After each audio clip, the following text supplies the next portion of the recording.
I'm Richard Walker, Executive Director of the Benjamin Rush Institute. We hope you enjoy today's edition of the Benjamin Rush Institute's virtual events series. This series would not be possible without the support of foundations that endorse the mission of the Benjamin Rush Institute, our student chapter members, and individuals like you. Through your support, we are able to continue informing and educating today's medical students about the benefits of patient-centered, doctor-focused methods for the practice of medicine, just like those discussed in this series. I encourage you to visit our website to learn more about the Benjamin Rush Institute and the medical students we serve. While you're there, please consider a donation to support our educational programs and events just like this one. You can donate by card, check, or by mail. Thanks for your support, and thanks for watching the Benjamin Rush Institute's virtual events series. My name is Rebecca Kiesling, and I am the Director of Programs at the Benjamin Rush Institute. Thank you all for joining us today on one of our events for our virtual event series.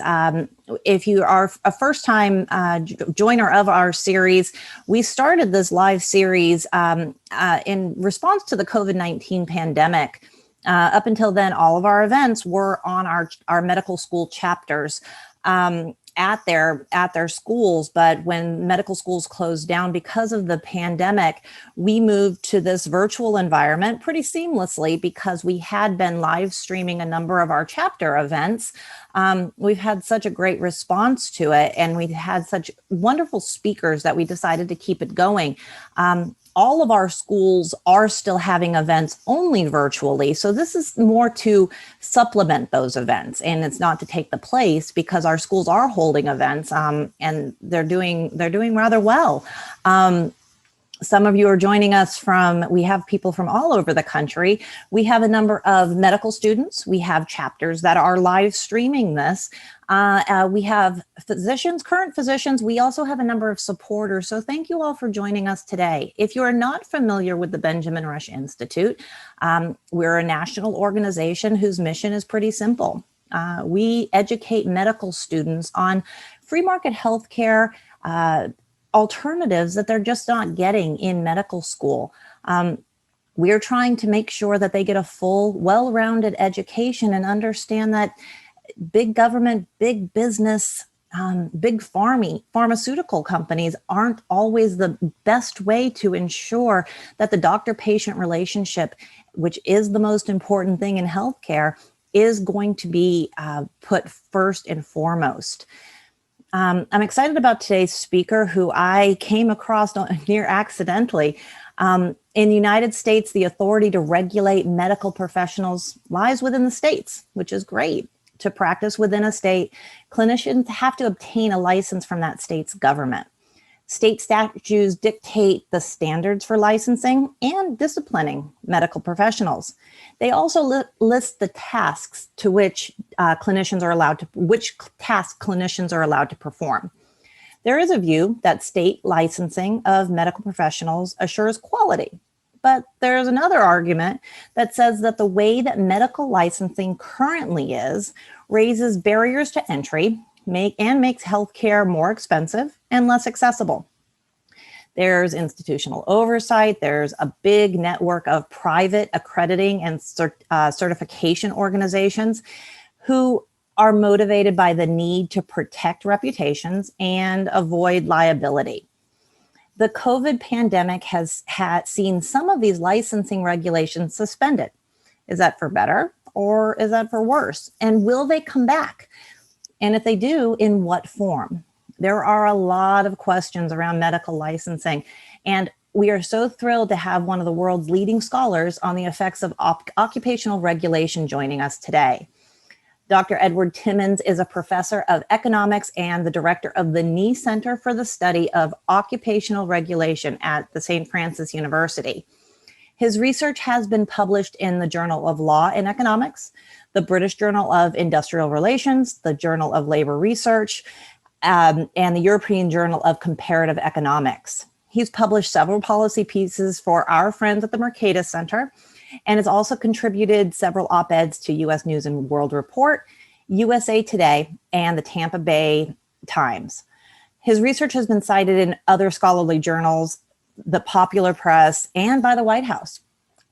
Dr. Timmons has presented his research across the United States and in the United Kingdom and Italy. He's been a member of the St. Francis University faculty since 2008 and serves as coordinator of the economics major. I'm very excited about this. I think this is something, especially for our students, that it is in direct impact of your profession. This is something that we've talked about before, but not this specifically. So I am very, very excited to speak to Dr. Edward Timmons today. We are going to be taking questions on Facebook as we live stream, here on Zoom as we stream, and then throughout other means which your chapter leaders can get to me. Dr. Timmons is going to be speaking, and then we are going to engage in conversation with those questions, just like always. So I'm going to turn it over now to Dr. Edward Timmons. Well, thank you so much, Rebecca, for that very kind invitation. So I'm going to be talking about occupational licensing reform in medicine with all of you today. So just a roadmap for my talk. I'm going to talk a little bit about what licensing is. I'm going to spend some time discussing both the costs and benefits, going into a little bit more detail than that wonderful introduction provided by Rebecca. And I'm then going to present some ideas that I have and some others have expressed with respect to reforming physician licensing in the United States. So let me begin by talking about what occupational licensing is. In short, occupational licensing sets up a system where individuals have to go to their local state government and obtain a permission slip to work. And in order to obtain that permission slip, individuals will have to complete minimum levels of education. They may have to pass exams. They'll have to pay fees to their state government and meet a variety of other requirements as well. I should emphasize that it's important to recognize that licensing is not the same thing as regulation. I think too often these two things get conflated. People think that the only way that we can regulate a profession like medicine or like barbering or like massage therapy is to license that profession. And that's simply not true. Occupational licensing is instead the most restrictive type of regulation. And we can take a look at this representation of other regulatory options that are available to make sure that consumers are receiving good quality service. This visualization is something that's come to be known as the inverted pyramid. And at the top of the inverted pyramid, the largest segment, you have market competition and private litigation. If I am providing poor quality service, the market will discipline me. If I'm a barber and I'm giving bad quality haircuts, I'm not going to be in business very long. And it's also important to take note of the fact that the market has evolved over time. I don't know about any of you, but when I'm thinking about what barber I want to go to or what massage therapist I'd like to go visit, I'm not so much interested in whether or not they have a license. I don't ask to see their license.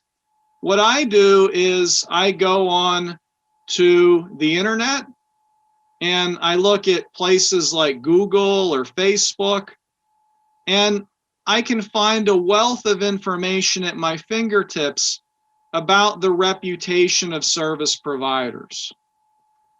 So the market, amplified with these online reviews, provides a lot of information to customers, and it gives customers an opportunity to better understand the reputation of service providers.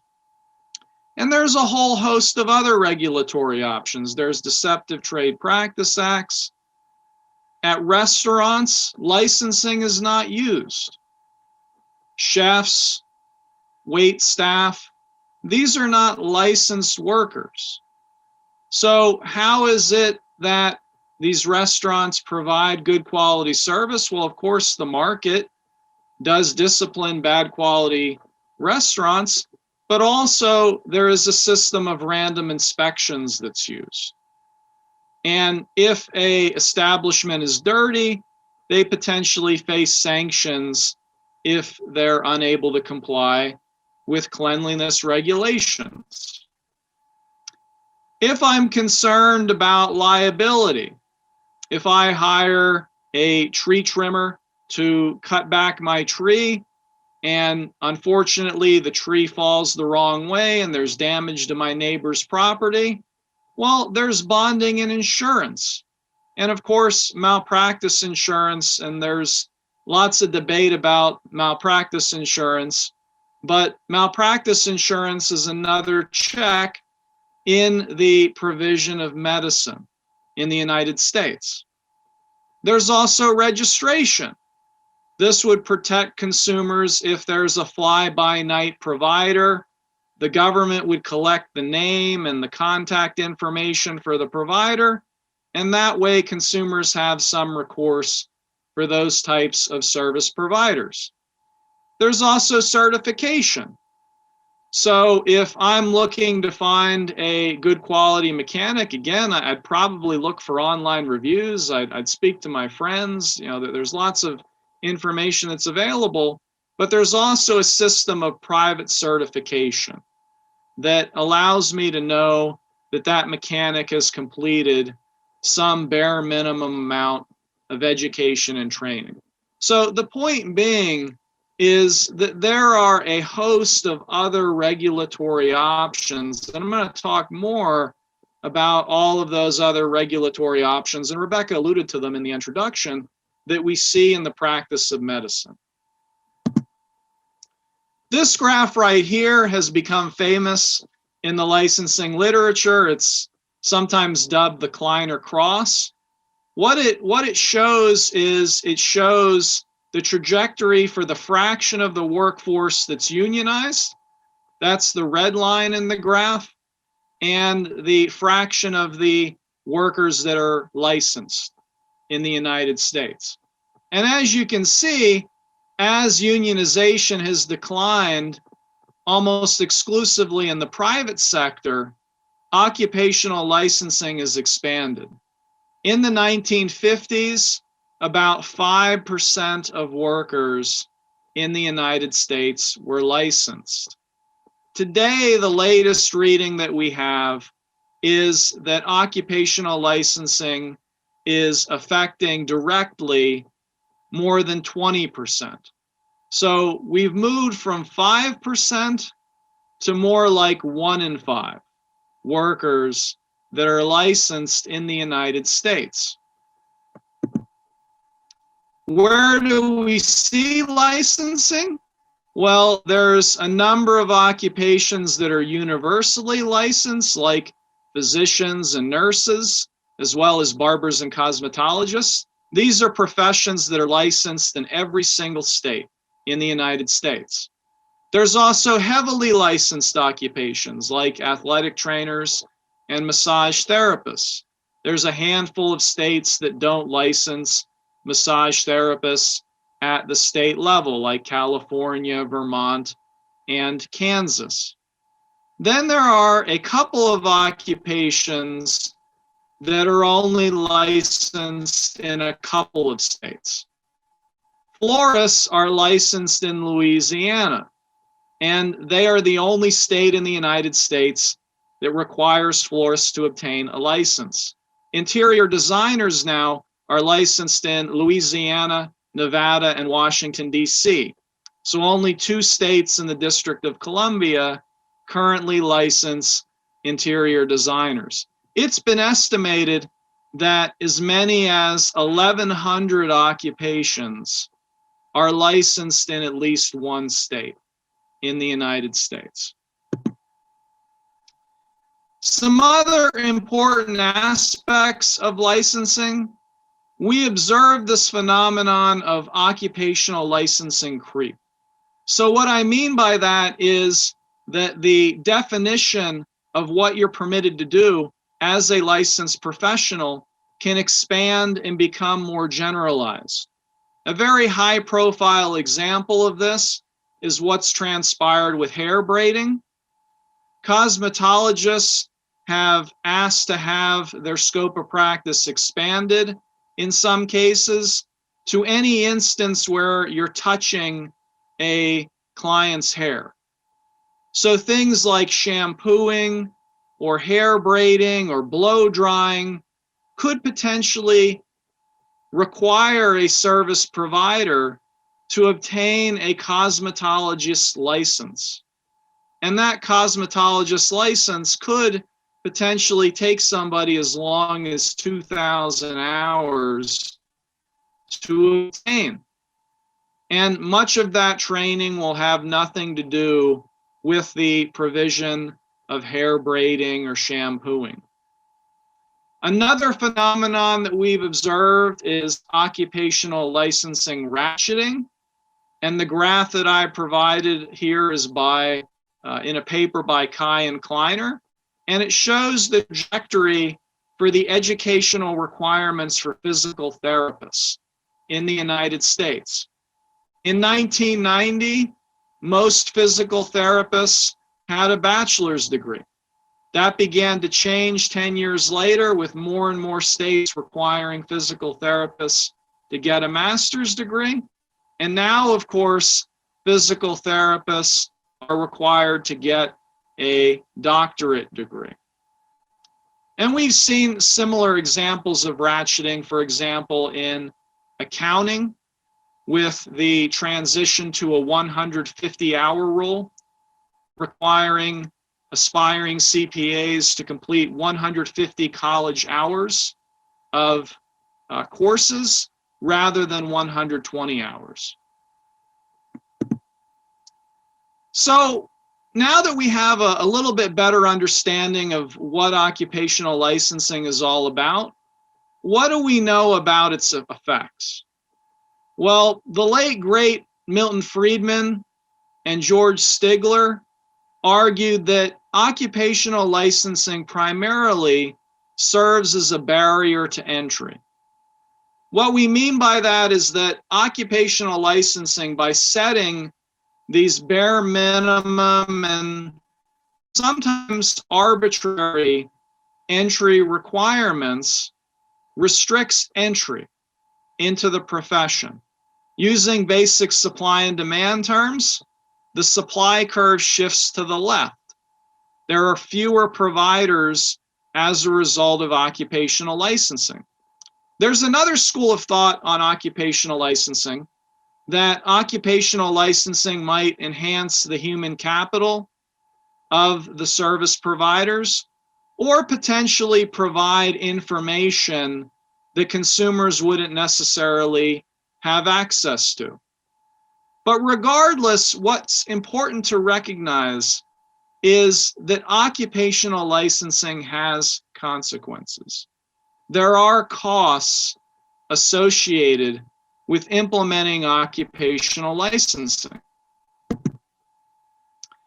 So let's turn specifically to physician licensing. There are some disputes about the first state that licensed physicians. I'm looking at a specific source here that notes that North Carolina was the first state to license physicians in 1859. And of course, a driving force behind the expansion of medical licensing in the United States was a monumental report by Abraham Flexner, sometimes just called the Flexner Report, that established some guidelines and a standardized curriculum for physician education. Now, all of this, of course, had consequences. There was a dramatic drop in the number of medical schools in the United States after the publication of the Flexner Report. And I have some data here on the number of medical schools. And as you can probably imagine, if there are fewer medical schools, there are going to be fewer physicians. And I put together a plot here looking at the number of physicians per 1,000 people over the last several decades. And you can see after the publication of the Flexner Report, there was a drop in the physician density. And it essentially flatlined up until 1970. And only now, within the last several decades, have we seen some increases in the physician density.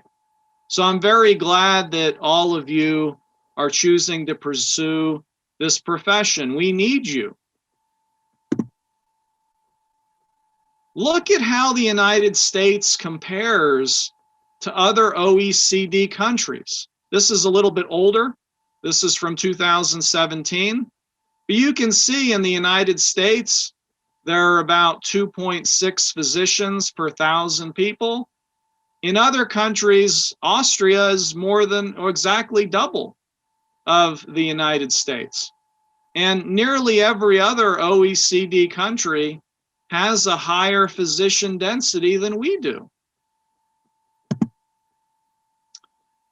Another important aspect of the Flexner Report, and I'm glad that a lot more attention and scrutiny is being devoted to this, is that there are points in the Flexner Report where it's very clear that there were discriminatory aspects of the recommendations.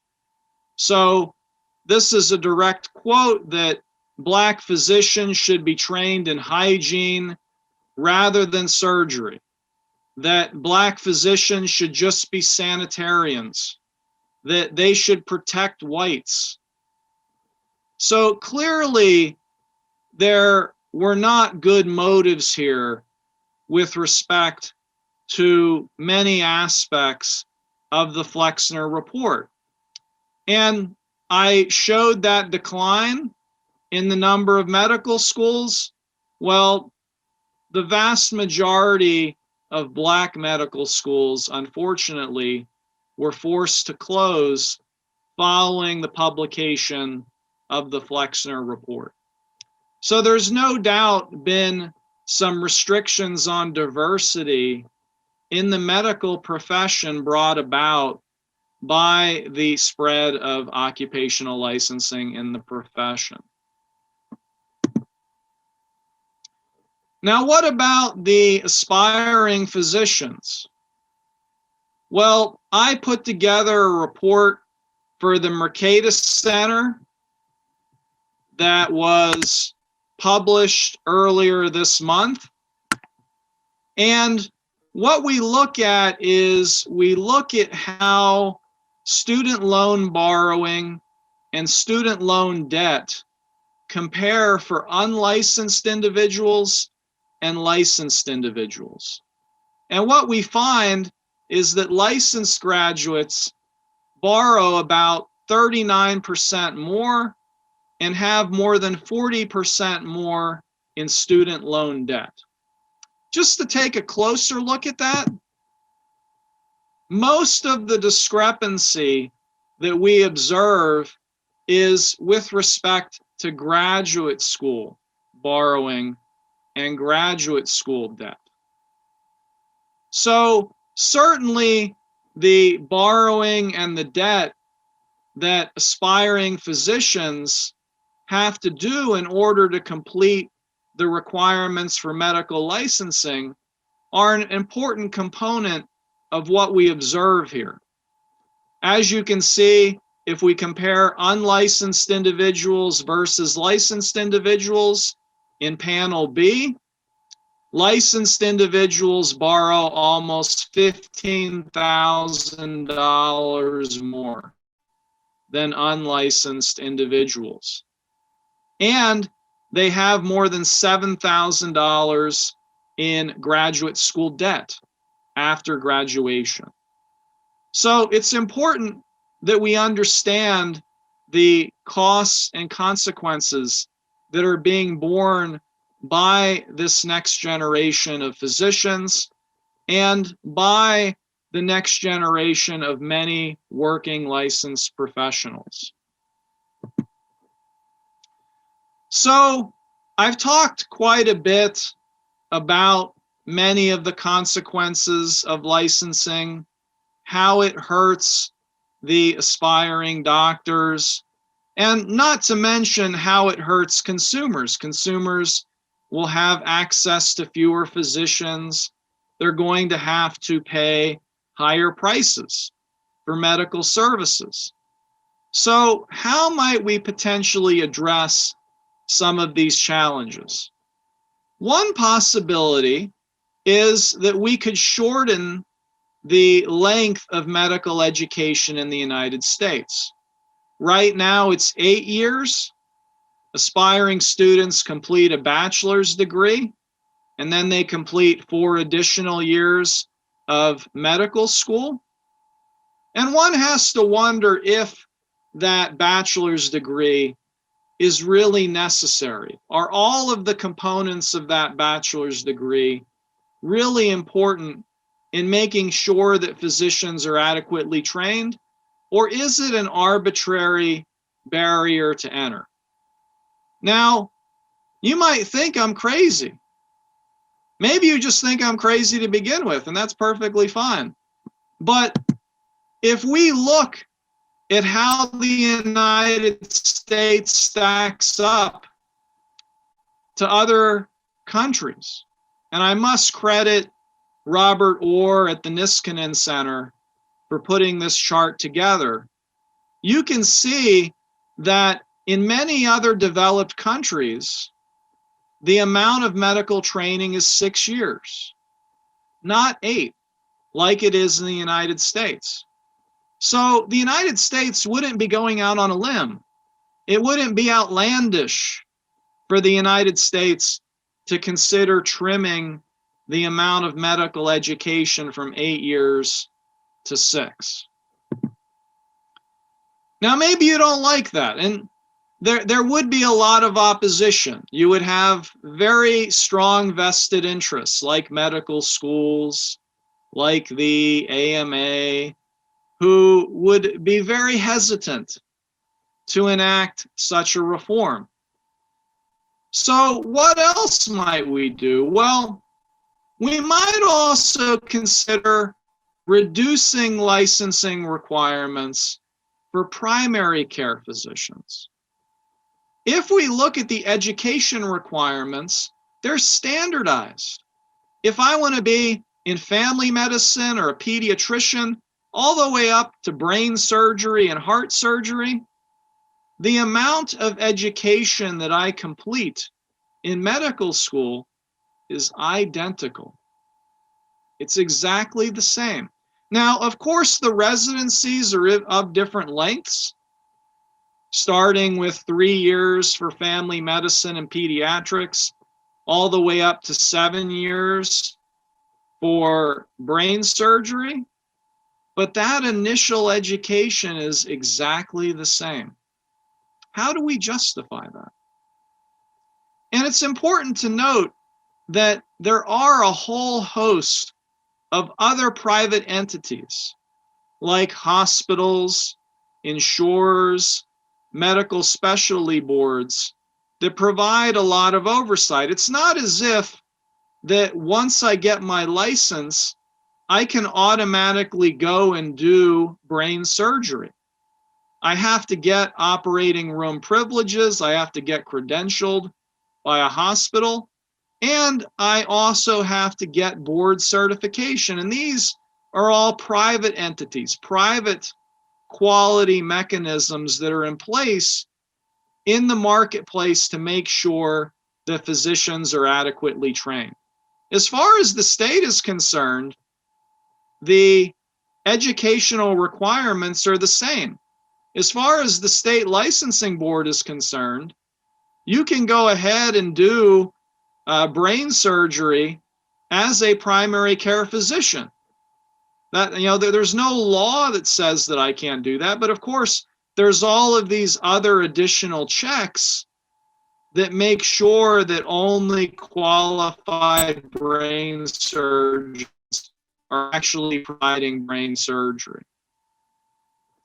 Another option, we consistently have the shortage of primary care providers. We just don't have enough physicians. And what we've seen over the last several decades is we've seen nurse practitioners and physician assistants filling in a lot of the gap in primary care. Nurse practitioners in 23 states, including DC, have what's called full practice authority. They can work essentially independently of physicians in providing primary care. And although the norm for physician assistants is they serve a subordinate role, North Dakota has already granted a pathway for physician assistants to practice autonomously. And at least 2 other states, Utah and Oregon, have bills pending. And I suspect there will be more that will grant physician assistants the authority to practice independently. So it could very well be that if the status quo stays the same, that naturally you're going to see physicians relinquish that foothold that they've had in primary care. So here are the references for my comments, and I greatly appreciate your attention, and I'm happy to answer any questions that you have. Thank you very much. Thank you so much. I learned a lot. And I'm looking at questions as they come in right now. One of the questions is, you talked about different reforms that your ideas of different reforms that could take place. Somebody mentioned, what about just removing direct government licensing? What about that as a reform? What do you think about that? Absolutely. I mean, that would be another option. I mean, we could take away the power that state medical boards have. I mean, I think that when I prescribe reforms, I often think of the Overton window. I don't know if you're familiar with that, but I try to think of reforms that would be helpful and are also plausible. And I would certainly support exploring removing medical licensing, but just thinking about the prospects for that actually happening, I think that the reforms that I suggested are probably a lot more likely. But I can certainly empathize. So one of the themes I think we've seen since we started this virtual event series is, I'm personally a big supporter of deregulation as much as possible. And because of COVID, we have seen that. And I mentioned that a little bit in my intro. We've seen some needed deregulation. One of the things that we're seeing across the country, Arizona is a good example, is telemedicine and taking on the licensing over telemedicine. What do you think that's going to look like? I won't say state by state. I won't ask you to do that. But what do you think that looks like state-wise, but also federally? How do you have any anticipation of that? I know our students are really interested in it because in their clinical studies, this is affecting how they're learning. Yeah, that's a very good question. And, it's been so unfortunate that we've had to deal with all of these restrictions with respect to the coronavirus, and there's a lot of negatives. I think the negatives outweigh the benefits, but one of the benefits that we've been able to realize from this crisis is so many state governors rolled back existing regulations with respect to telehealth, with respect to allowing physicians to practice across state lines. Mm-hmm. And I think it speaks to how quickly these restrictions were rolled back in a crisis. And one has to wonder, well, why did we have these restrictions in the first place? If we were really concerned about patients receiving high quality care, then why were we so quick to waive these restrictions once COVID hit? And my hope is that now that we have some real data, now that states know what life is like allowing telemedicine, allowing physicians and other medical providers to take their license with them, because if you move from Pennsylvania to Arizona, it's not like you forget what you've been trained to do.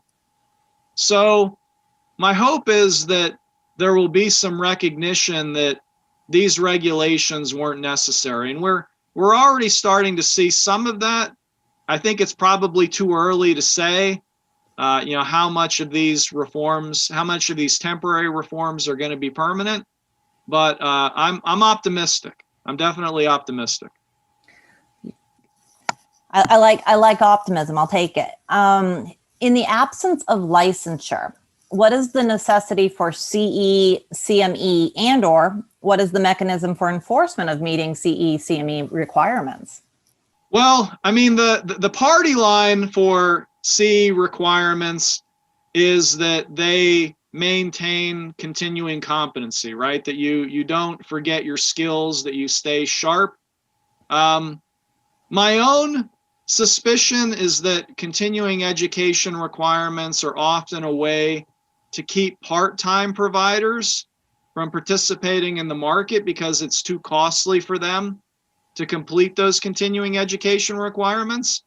And a lot of times those CE requirements are a big moneymaker for the schools or for the organizations that are providing them. So, I mean, I primarily see CE requirements as just another way to reduce competition, to reduce the amount of providers in the marketplace. A lot of continuing education requirements are, you attend a seminar and you complete a multiple choice questionnaire. You might even have the answers in front of you. So, one has to wonder, what's the value added in a lot of these continuing education requirements? Are they really helping patients, or are they just another way to extract some more money from providers? Just so you know, I did put a link to your Mercatus study on student loan debt. That's actually how I found you, and I'm very happy. We do a lot of work with Mercatus, and I found that very interesting because, BRI does work with medical students, and talking about student loans and the amount of debt that so many of our students do come out with is often, I liked how I was very interested in how you talk about the fact that people don't go into the profession of medicine in the first place. And that is a big reason for so many of our students that they might not even finish their studies because of that. So I found that really interesting to be able to, that's the first time I'd seen it, to be able to tie licensure requirements to debt. Yeah, well, thank you. And it's unfortunate that so many aspiring workers in medicine and so many other fields, they look at the amount of education and requirements that they're going to be required to complete. And, they do a common sense evaluation. They look at what they're going to be able to earn when they graduate versus the amount of debt that they're going to acquire completing these requirements. And they say, no, this isn't for me. This doesn't make sense. And, I think that's why, given the crisis that we have with respect to the number of physicians, I think it's high time we carefully consider the stringency of these licensing requirements. And for people who have been on any of our virtual events before, my personal soapbox is the lack of business education for medical students. We have a couple of our students right now that are doing a 5-year program so that they can get an MBA. And that just adds to it because we're not doing a full education within our medical schools. And we're expecting so much out of these new physicians. They're not coming away with a business acumen that they need in order to perform as doctors. That's my personal soapbox. So, I think understanding how we might be able to help them. And you gave a few reforms, which also I'd never heard, cutting out some of the undergrad is very interesting. So, hi, Pat. Are there any disruptors in the healthcare marketplace right now, like Walmart, Amazon, etc.? We've seen some proposals for innovative care models, but are there any of them realistic? Can you help solve, or can they help solve some of the challenges you laid out today, such as allowing non-physician providers to practice to the full extent of their authority? Yeah, I think so. I mean, I welcome innovations like those. I think they might fail. They could very well fail, but I think it's important to have that level of competition. And, with new providers, there'll be new ideas. And there'll be new strategies, new options available to patients. And, just generally speaking, as an economist, I very much preach the gospel of competition. I'm always in favor of consumers having more choice, consumers having more options. And I think it's a wonderful development for both the professionals and consumers. You did mention scope of practice. This is a big one within the medical community. We have had people speak here about limiting that scope of practice and making sure that physicians can be physicians and they run the show. But the free market says the opposite. Let the market dictate. So I'm interested in if you could expand on that a little bit more about where licensing comes into this, and where do you think we're headed as a country? Because there is a big debate on that, and that's something that I'm actually hoping that we can actually debate here, because I think it is so important. Yeah, that's an outstanding question, and I'm glad you raised that. My own take on it is that you're never going to see nurse practitioners or physician assistants fully replace what physicians do. Physicians are the most well-qualified, most highly trained medical professionals in the healthcare delivery system. However, what's become apparent is that in the market for primary care, there is a lot of evidence that nurse practitioners and physician assistants, with the training that they receive, are more than capable of providing primary care. So I think the question becomes for physicians, how best do I use my time? What's my best value added? And to use some economics terminology here, don't think of it so much as a substitution. I think too often, with respect to scope of practice, there's concern about losing turf, right? We're going to give up our turf on primary care. The way that I would frame it is, more time could be devoted to more lucrative, more higher value added aspects of medical care. So instead of thinking about it as they're taking away this business, think about it in terms of, I don't have to devote my time to this, where my reimbursement, I mean, we could talk in I've seen some of your other presentations on, how we better deliver healthcare. I don't want to get into that. I think that there's plenty of other folks that can speak to that better than I can. But what I can say is that physicians would probably be better served doing more of that higher end aspect of medical delivery and thinking about it more in a complementary sense.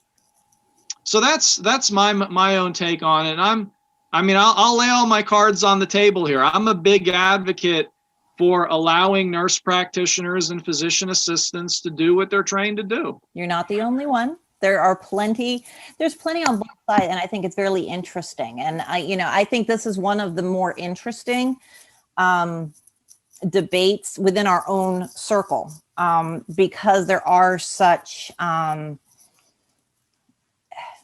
there's pluses and minuses to it, to so much of it. And I think we have had great debates and great talks on it. So I like the economics perspective of it, though. I think that's something, we have spoken here from a physician's viewpoint. I think having the economics viewpoint, that's what we're here for. We're here for the education. So that's great. Policymakers in my state of Michigan seem to believe more licensure, certification, et cetera, will resolve healthcare shortages such as nursing home aides, et cetera. Barrier arguments don't always get through. Any other approach that you would recommend? Yeah, it's tough. It's a tough egg to crack because when it comes to licensing, a lot of times the loudest voice in the room is going to be the providers. It's not consumers, it's not patients, it's the providers of those services. And of course, they're going to make claims, and they could very well be genuine. I can't say for sure. They're going to make claims that, well, we're interested in consumer safety, or, if we have the Lansing, stamp of approval, that now more health providers are going to be interested in entering the profession. But all of that aside, basic economics tells us if you make it harder to enter a profession and you establish minimum education requirements and all of this, that you're going to see fewer professionals. And this should be a bipartisan issue.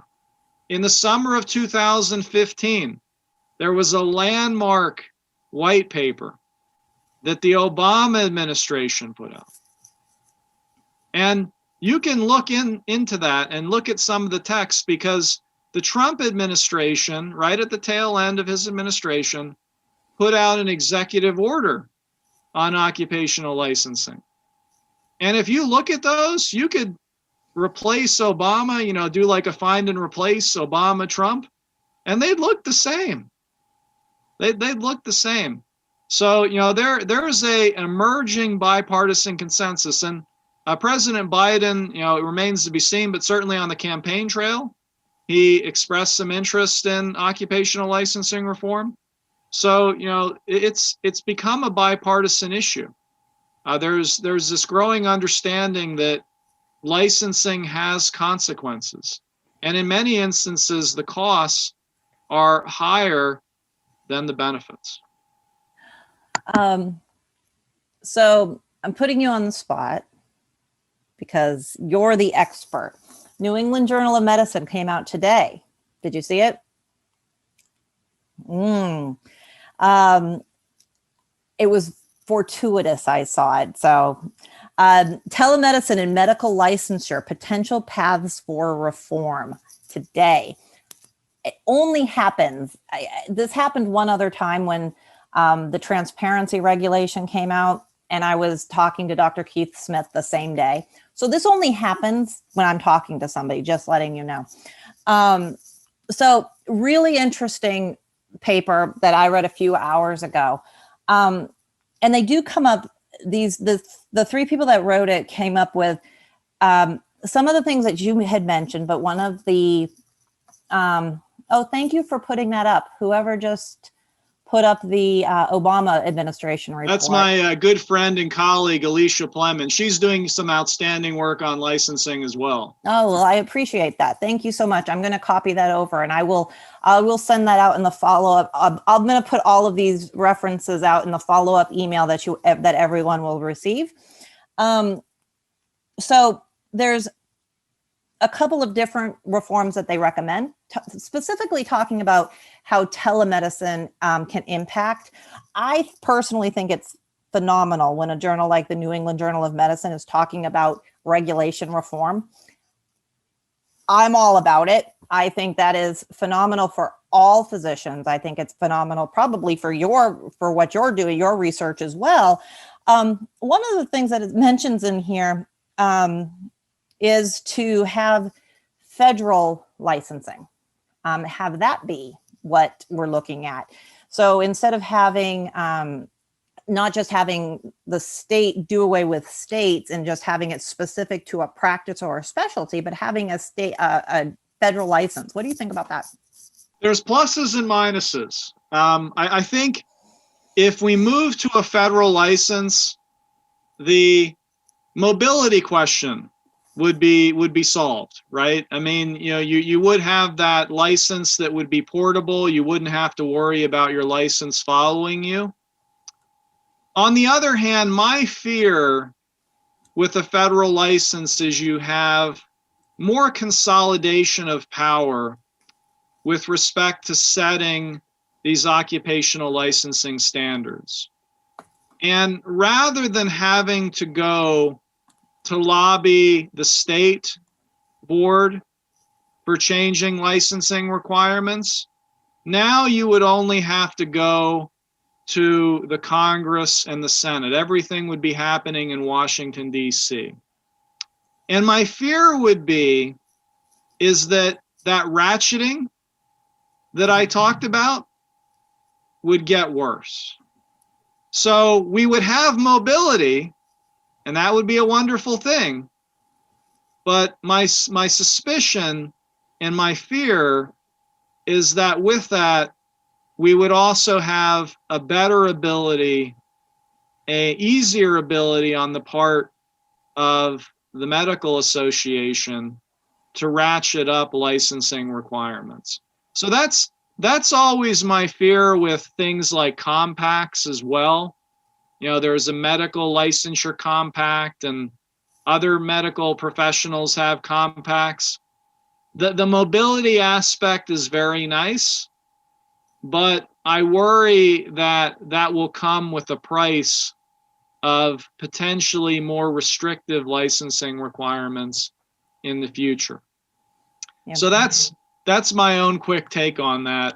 I tend to support the system of federalism that we have in the United States. I like that states are able to figure out what policy works best for them.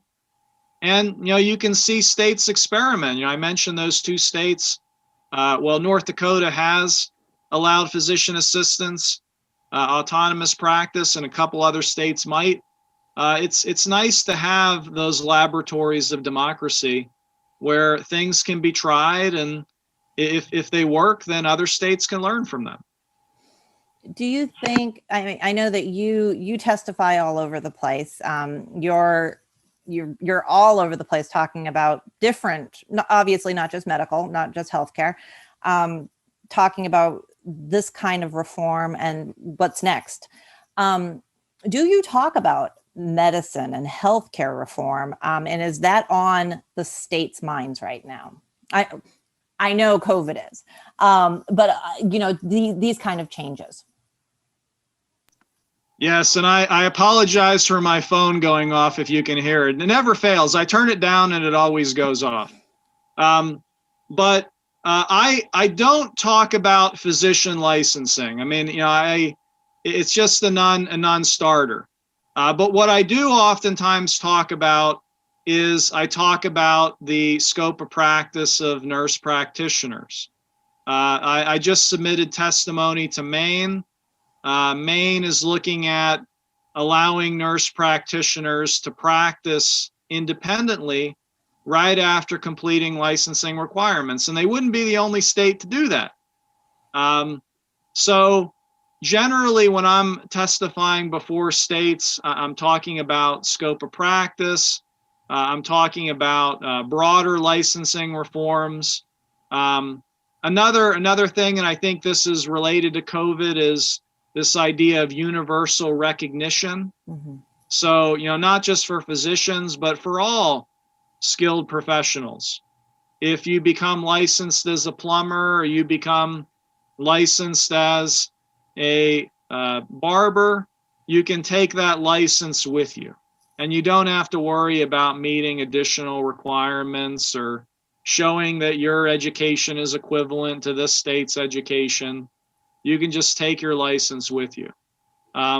I'm very optimistic. I'm much more optimistic about licensing reform today than I was when I wrote my dissertation.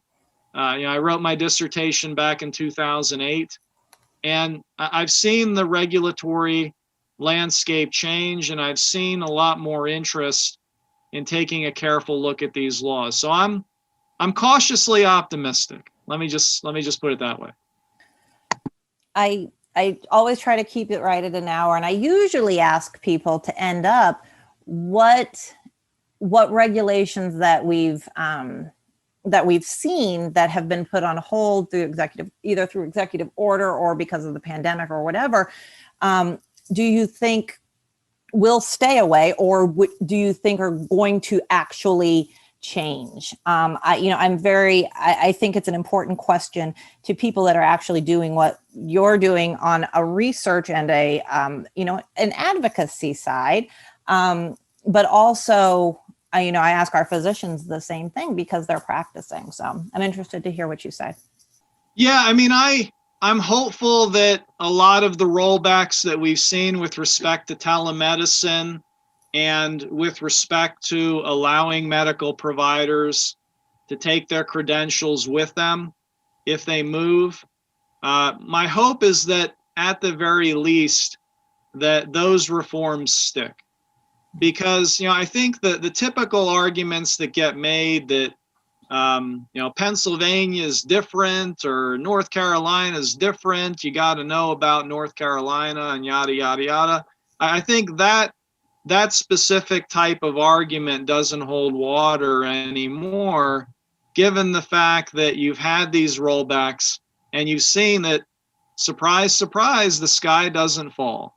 That those credentials that were obtained in another state are just as good as the credentials obtained in the new state that the individual is moving to. So that's my hope, and I'm pretty optimistic that we're going to see a lot of those stick.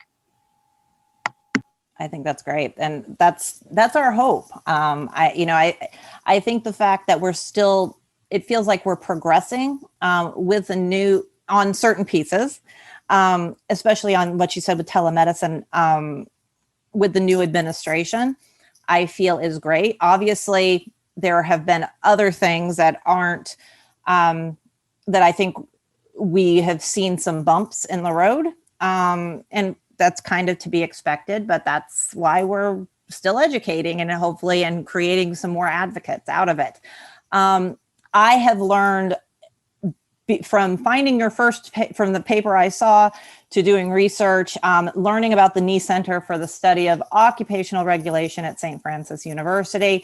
I am thankful to you. Thanks to Mercatus, as always, for their wonderful research that they put out and sharing it with us. If you are new here, go to benjaminrushinstitute.org, sign up for our newsletter, find out when and what we are talking about next. And I am very thankful for you, Dr. Edward Timmons, for joining us today. I am going to be putting out the links that we shared, as well as contact information. So if anybody has any further questions, you can get in touch with us. And we are going to sign off here. So thank you very much, Dr. Timmons. Thank you so much, and good luck to all of you. Thank you so much for the work that you do. Thank you. I hope you enjoyed today's edition of the Benjamin Rush Institute's Virtual Events series. To learn more about our educational programs and events just like the virtual event series, I encourage you to visit our website. While you're there, you can subscribe to the Benjamin Rush Institute's YouTube channel and link not only to all episodes in this series, but also to all of our past meetings, events, and conferences. And please consider supporting our work on behalf of the medical students we serve by donating to our efforts. Your support is vital if we are to continue to provide important educational programs and events just like this one. We appreciate your support, and please watch for your invitation to the next edition of the Benjamin Rush Institute's Virtual Events Series.